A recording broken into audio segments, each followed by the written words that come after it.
Good morning, everybody. My name is Freeman. I'm one of the OIDCs at Mountain View. I'm here with Kristen, who's also an OIDC at Mountain View.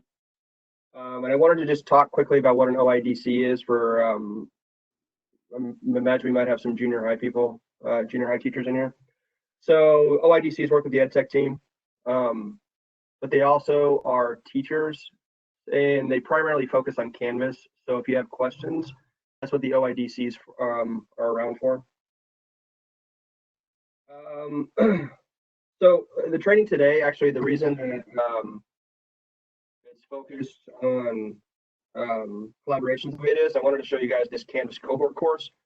So today is the part one of collaborations, which is found in your navigation menu over here. And I wanted to show you guys this so that if you have any more questions or you think you need more help on things, you can always turn to this cohort, which everybody should have access to at this point, and check out the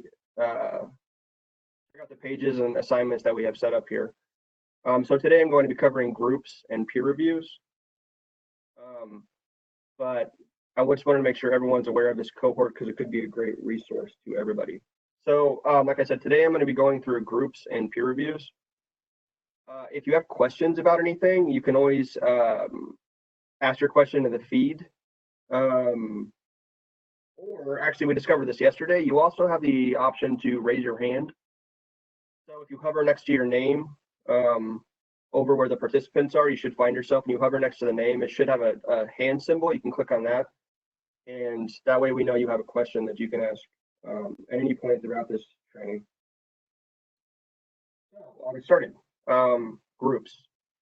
In order to demonstrate how to use groups, I'm going to use our Mountain View staff page. So to start using groups, what you need to do is first go over and find people.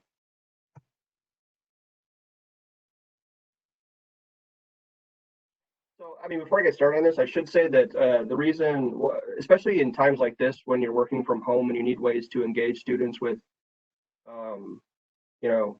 different activities that will get them involved with each other, the collaboration module that I've showed you in the cohort is the perfect place for you to find ideas for this.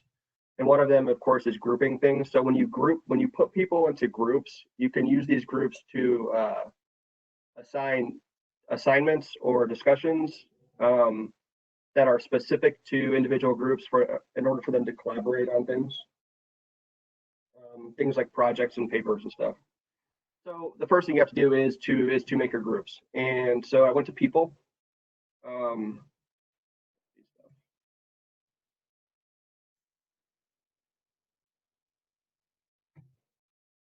order to start a new group, you go over to group set and click add group set.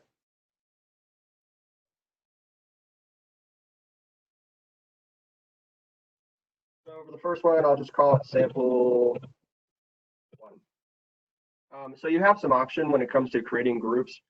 You can either you can allow them to self sign up, though I don't usually do this. Not sure if that's because I'm a control freak, but I always I manually create the groups or I just do them randomly, but you can allow them to sign themselves up, when you do this, you have the option to require the group members to stay in the same section. So if you want to make sure that you have groups of 5, but you want them to be in the same class, then you would click require them to be in the same section.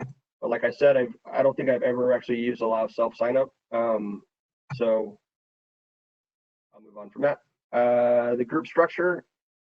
So this is where you decide the size of your groups and how the groups will be put together. So look, one thing I do want to point out is just understand that when you split these into groups, this is how many groups you will find in the class or the course.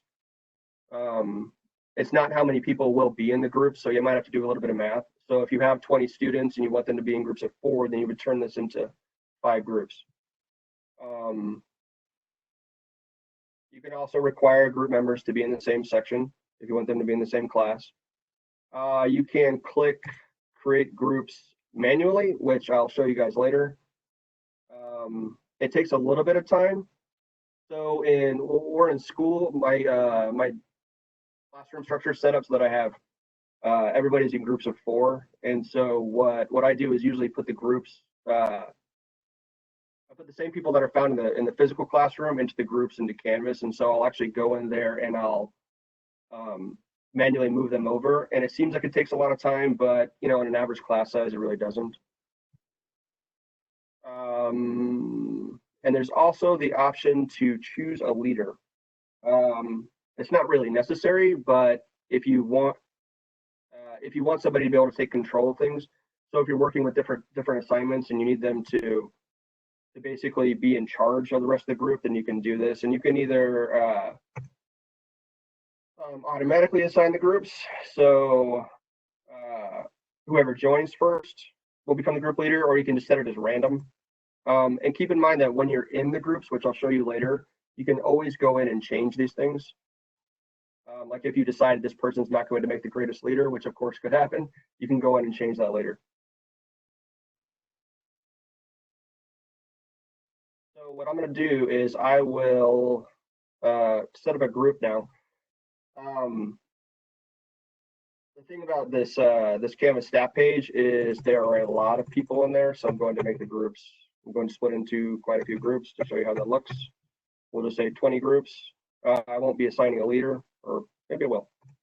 I'll set it at random, and we'll see how this works. This might take a second with all the people.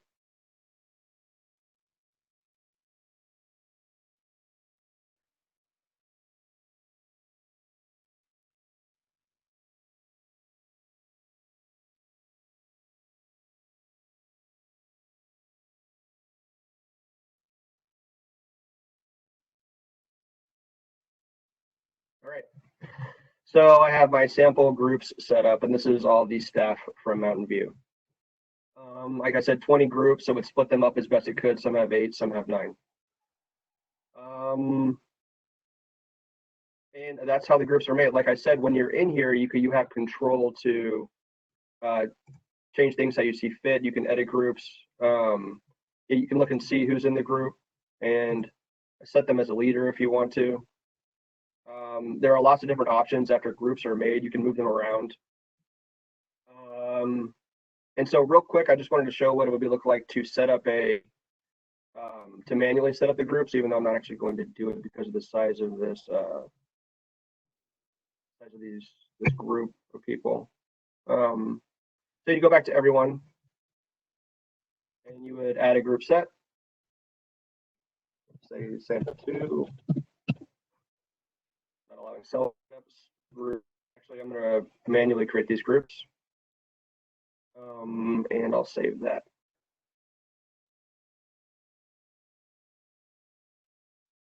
So once it's populated the people, you have the choice to basically just go in and add a group.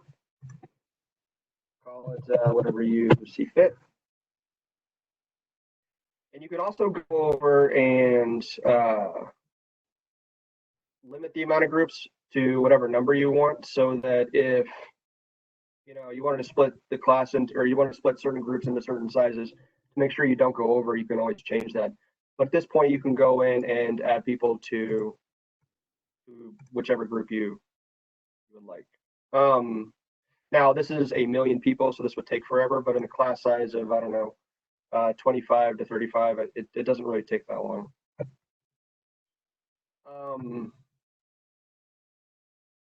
So now that this is finished, I want to show you what you can do with the groups once you have gotten this far. So an assignment.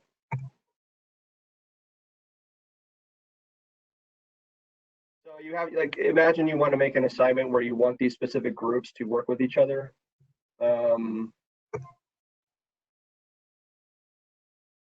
call this sample group assignments. We'll call it sample group 1. You would put the instructions in here for what you would like this group to do. So if it's project, you would outline everything you want this group to do. It functions like a normal assignment, except when you get down to group assignment, you would click this box. Now, after you have set up your groups, they should show up in the group set down here. You can choose later, you can choose to assign grades to each student individually, which means that when this ends up in SpeedGrader, you can go through and actually give each student a grade, or you can set it up to grade the group, which means that when you go into SpeedGrader, you'll just see the name of the group and you can assign that group a grade, and it will populate for every individual student once you get to the grade book and see it. So I said it's a group assignment. I've already set up a group. We'll go with sample group 1. At this point, you have the option to also create new groups, which is basically going through the steps that I showed you with people. However, it'll be a lot easier if you just have all those set up prior to going into the assignment and assigning the groups. You have a similar option. I'll show you with discussions. So if you wanted to keep your discussions specified to a certain group, you can do that. I'll show you how that works. You can add a discussion. And the same way you used it with the assignments, you would click the group discussion and choose whichever group you would like to use. And that about takes care of the groups. Are there any questions? I think I went through that really fast.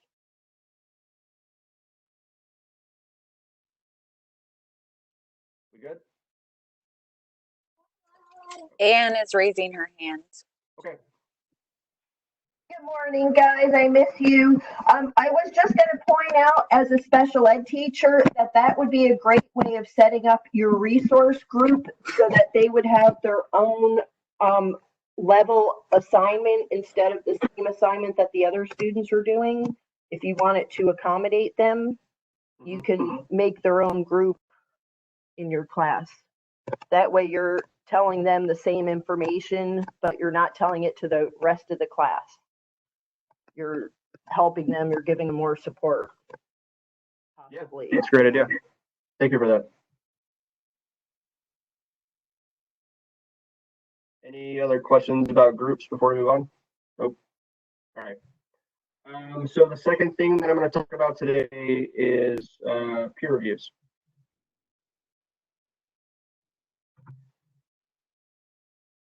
Let me think about how I want to do this. So I'll just go back to the home page.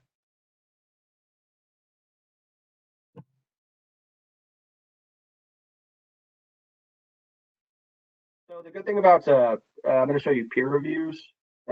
This is an opportunity for you to require your students to see the work of other students and offer them feedback, which with certain assignments, like as an English teacher, I do this with MLA because it's so, making a work cited can be so nitpicky.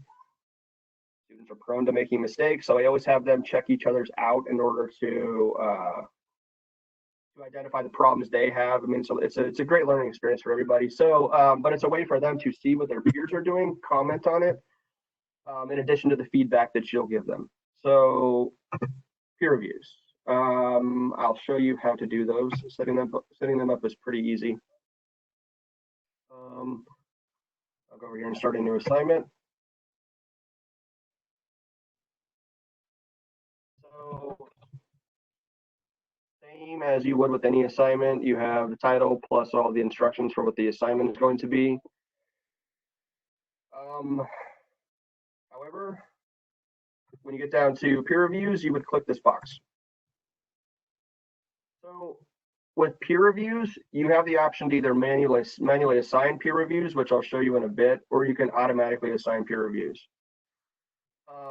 Manually assigning peer reviews means you should wait until the assignment is submitted. And actually, I didn't realize this till recently, but you can always go back and do this later. So if you have an assignment that students turned in, you can always go back, turn on the peer reviews, and require them to do that. But you can go in and actually manually assign them, or you can automatically assign the peer reviews.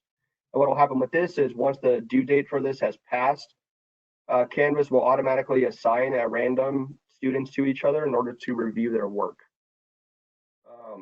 which I will, actually, I'm going to show you guys a different assignment, but You may also, oh, I should go through this.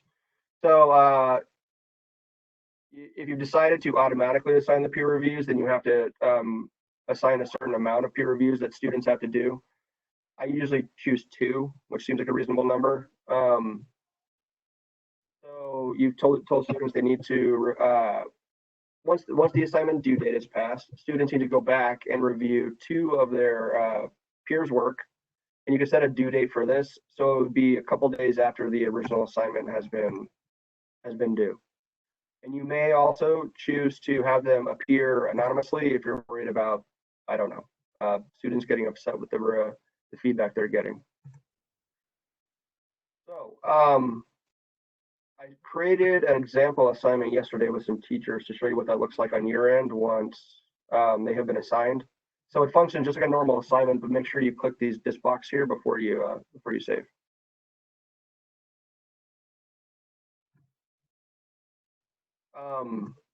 Wojo, you just said something. Can you? Yeah, I was, can you hear me? Yeah. Okay, my computer's acting funny. No, I was, listening to what you're talking about, the peer reviews and the, not, and everything like that. And when I was playing with the settings, we have anonymous grading, which enables anonymous grading of assignments, as well as, moderated grading as features that we could turn on in Canvas that I've never turned on. So I guess my question is, would that be useful at all for you guys to have that feature? Or is that something we should explore more? Or I'm not sure. we can at least look into it, but it just, you saying that, not to derail the or your topic, but just seeing the reviews, you know, and the ability to do anonymous made me think of more anonymous grading. That was all. Oh, okay. All right. Thank you. Okay. So once you've created the assignment, like I said, I created an assignment yesterday, and I wanted to show you to see what it looks like on your end.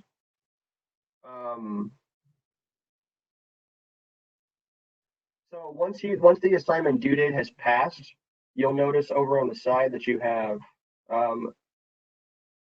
a link that says peer reviews, which you can click on to go see who has reviewed what.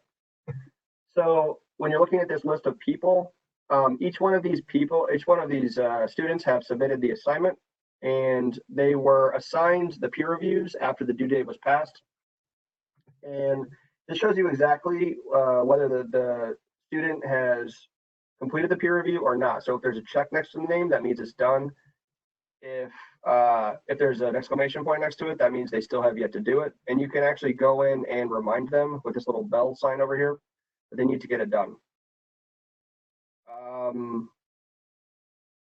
Also, if you feel like it, Can you show the little bell thing again? It went away really fast. So yeah, right here.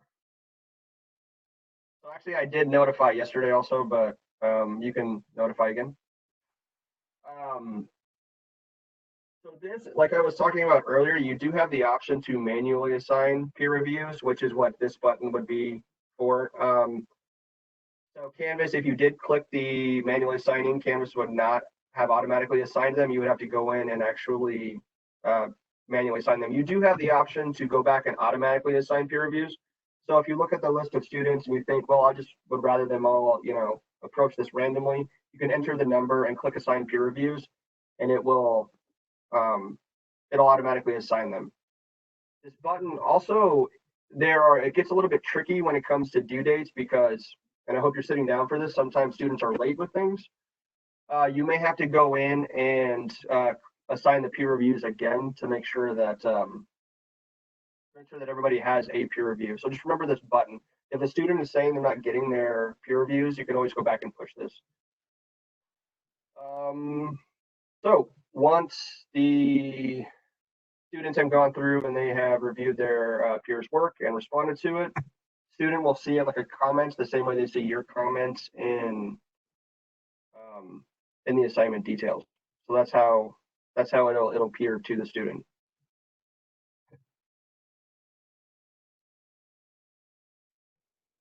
Now, as far as keeping track of grades with this go, and the other OIDCs can correct me if I'm wrong, but really this is the only place to hold students accountable as far as completing the peer reviews go. So I usually do it as a separate assignment, and then go back and go through and check them and then assign them points accordingly. And I think that's everything for peer reviews. So any questions about peer reviews?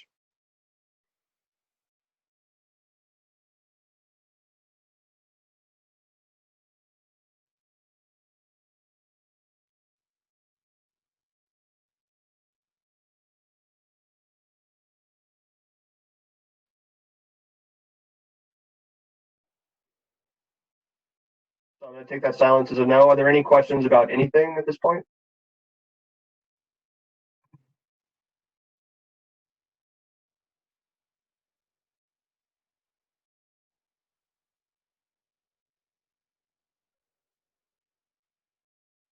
Is the feed clear, Kristen? It looks like Yeah, there's NH nothing in Lawrence the is raising his hand.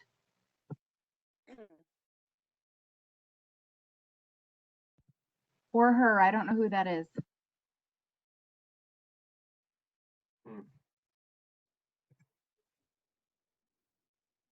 Yeah, I'm not seeing anything on my end.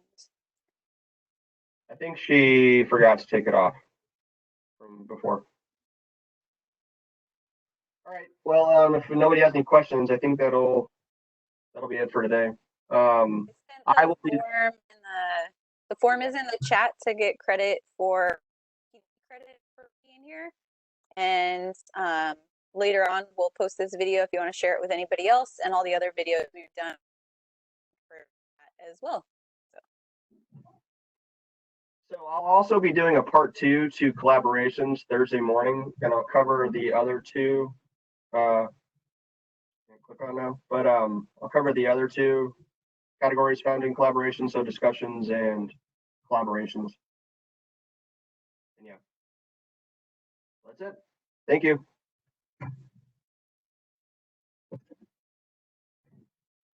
Thanks, Freeman. Stop recording.